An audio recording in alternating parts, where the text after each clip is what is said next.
Boa tarde a todas as pessoas aqui presentes.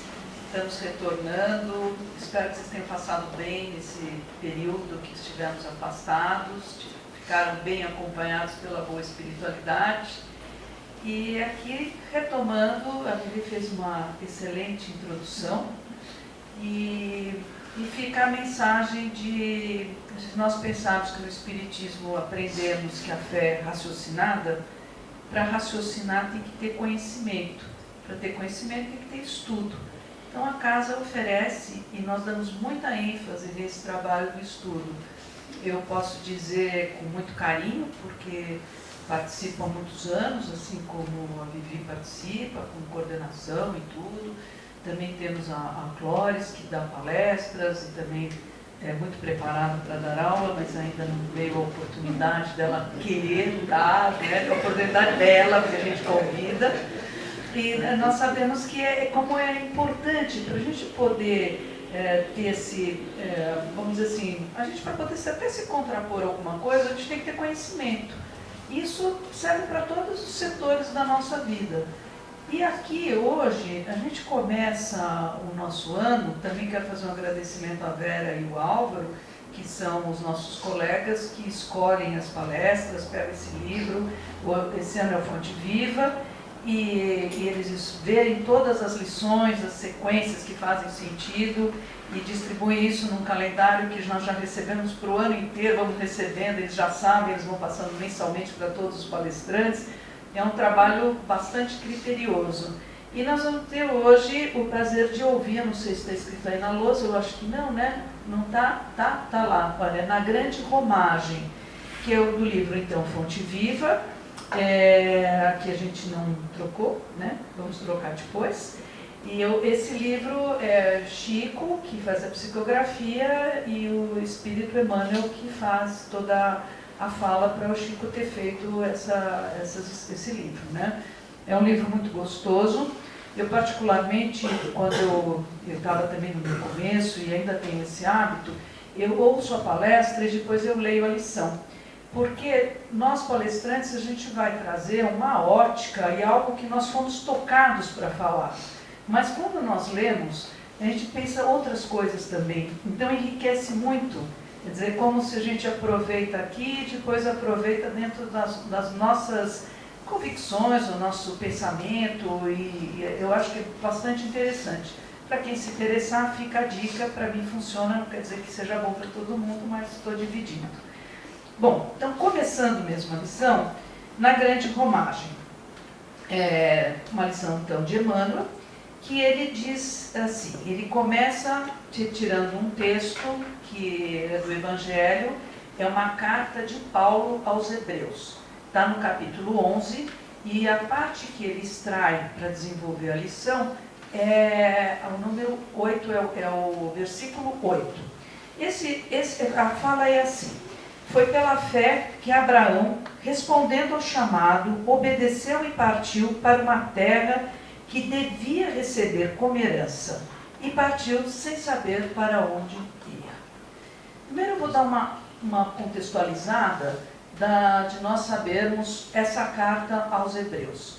Nós sabemos que, como a gente já viu em outras palestras e conversamos, que nesse mundo dessa época eram cartas que iam a camelo, a barco, a não sei o quê, para poder chegar nessas igrejas que estavam recém-formadas, as igrejas primitivas, e que precisava manter o bom ânimo deles, que são todos cristãos novos, e são pessoas que sofriam muito ataques, né? Ataques morais, ataques que é tudo que é novo causa um estranhamento. Então vem uma ideia totalmente nova. Nessa época de Paulo, Jesus já tinha desencarnado, ele passa por aquela experiência incrível de encontrar, Jesus aparece para ele, para onde o momento que ele consegue ter a conversão.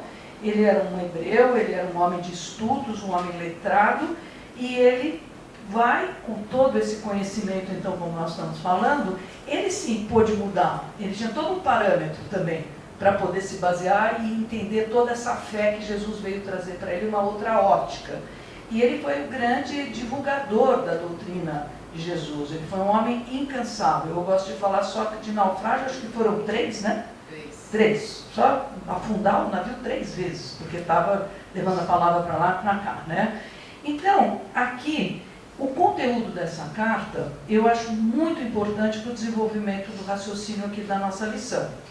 É uma transcendência de Cristo que ele traz para nós nessa carta. É algo que, assim, transcender, sair dos limites materiais para algo muito maior, né? Uma solidariedade que ele traz de Jesus conosco, que é essa união de Jesus conosco, mas como seus irmãos, como alguém que está igual, não fazendo diferença nenhuma de nós, por cor, raça, credo, nada, né? E um intenso desejo de entrar em comunhão com Cristo. E por que ele faz isso? Ele ele percebe, né, pelo contato que ele tem, tudo, que os cristãos estavam passando por um momento assim que eles estavam abatidos, cansados, desvitalizados. E ele traz nessa carta qual é o remédio. E o remédio é um sério aprofundamento na fé em Cristo. Então é muito bonito isso, porque até quem participou ontem do Evangelho tem esse contexto do a mais. Sabe, a gente sair do nosso automático de coisas que a gente fala assim, bom, agora eu já sei, já li, já conheci, eu já fiz o curso, tudo mais, mas é sempre o a mais. É aquele a mais que é dentro de nós mesmo, está dentro de nós, esse contato, que é um contato transcendente. E aqui, então, Emmanuel fazendo essa escolha, eu justificando a carta, agora nós vamos propriamente para a lição. A lição, eu vou tomar a liberdade hoje de ler, porque eu acho que é bastante interessante. Primeiro, o título, Na Grande Romagem. Eu mesmo fui tirar a dúvida para poder falar sobre romagem, que é uma peregrinação religiosa. E é uma metáfora também, para os cristãos, de uma jornada espiritual. Então é como que na romagem, nós peregrinos, nós caminhantes, nós buscadores. E começa assim: pela fé o aprendiz do Evangelho é chamado, como Abraão, à sublime herança que lhe é destinada. A concrição atinge a todos, quer dizer, o recrutamento, todo mundo é chamado. O grande patriarca hebreu saiu sem saber para onde ia. E essa é a incerteza que é a fé que acolhe. E nós, por nossa vez, que devemos erguer o coração e partir igualmente. Ignoramos as estações de contato nessa romagem enorme, mas estamos informados de que o nosso objetivo é Cristo Jesus.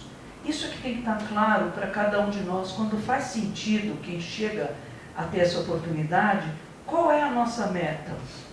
Então aqui Emmanuel fala, qual é a meta? É Jesus, é Cristo.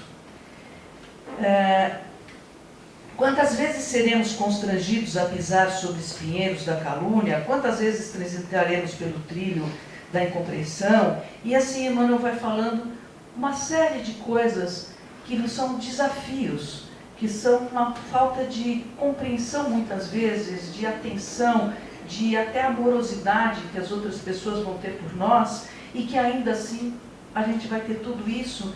E aí? Né? E aí aqui na sequência ele fala assim, é insolúvel a resposta. Né? Quantas vezes que nós vamos passar por isso? A gente não sabe, mas a gente já sabe, como fala no popular, que naturalmente fala mar de rosas. Eu, como já fui pescador, eu falo mar de almirante. O mar de almirante é aquele lago maravilhoso, aquele mar azul, sem vento, sem ondas, perfeito. Mas a gente sabe, mesmo quem navega nesse mar, que mais adiante vai entrar um vento, vai entrar uma turbulência, vem uma tempestade e a gente vai ter que passar por ela.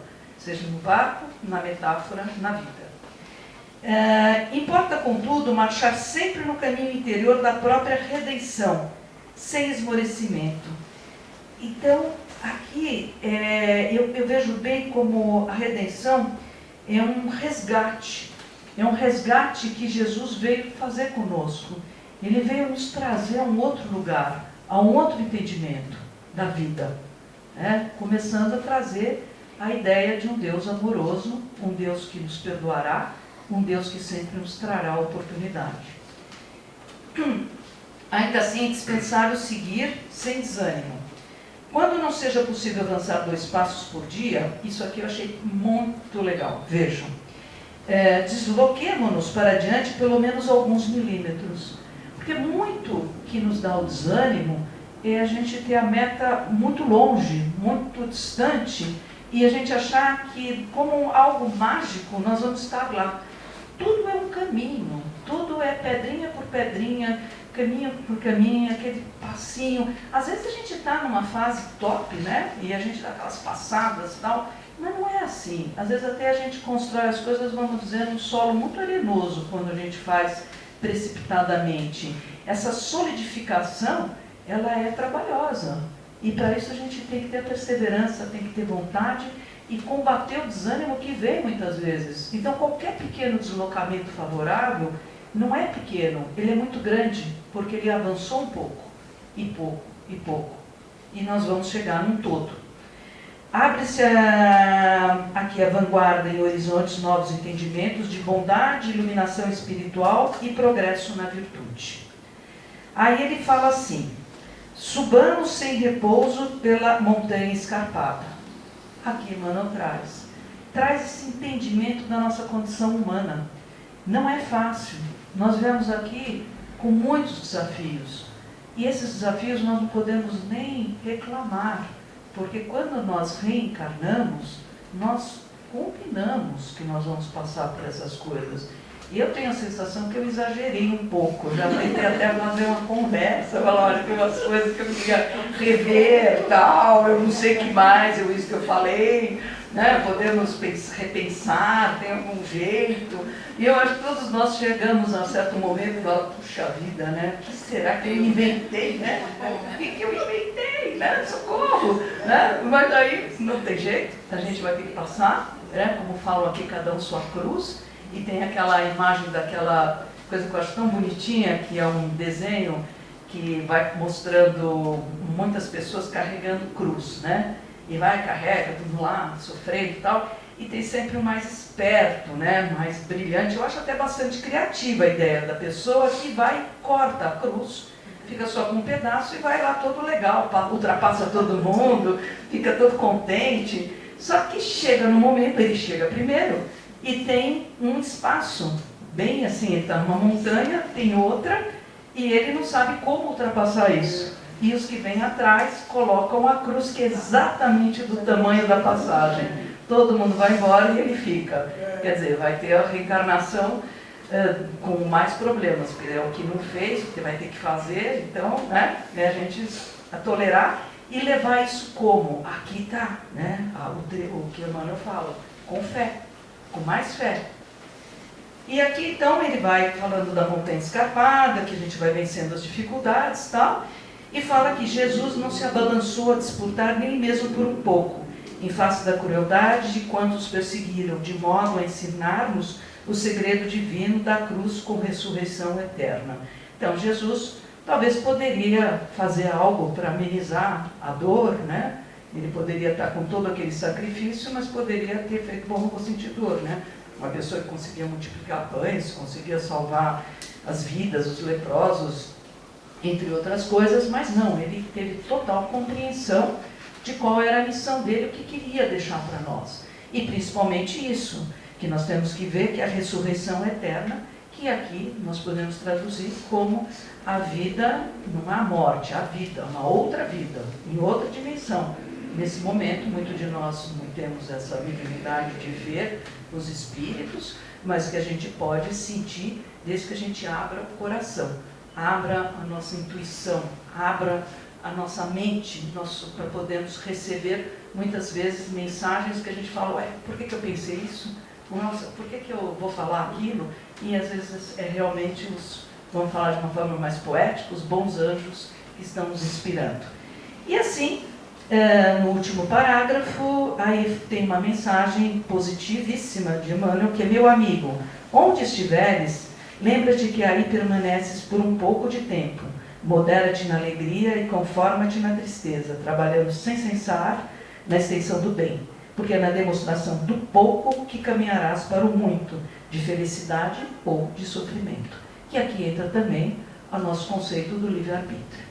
Então, para a gente falar um pouquinho de Abraão, eu quero trazer também Moisés e Jesus. Abraão, ele teve uma missão que era ser o pai da fé. E o propósito para que Deus o chama é para ele dar início do plano dele, plano de Deus, de salvação da humanidade. Para isso, ele tem que sair do lugar onde ele está, largar toda a família, largar os amigos e sair para um mundo totalmente desconhecido dele. Ele vai ter que enfrentar um mundo novo, algo totalmente novo. E ele, pela fé, ele vai. Ele deixa tudo para trás, ele vai, e ele tem um êxito tão bonito que aqui na carta de Paulo ele menciona assim: de um só homem nasceu uma multidão comparável à dos astros do céu, inumerável como a areia da praia do mar. Porque ele formou, eu estou falando o que está no Velho Testamento, em Gênesis, né? Ele formou as 12 tribos de Israel, que representam a união do povo hebreu em nome de Deus e o ideal da fé em Deus. Posterior a ele vem Moisés. Moisés também é convocado.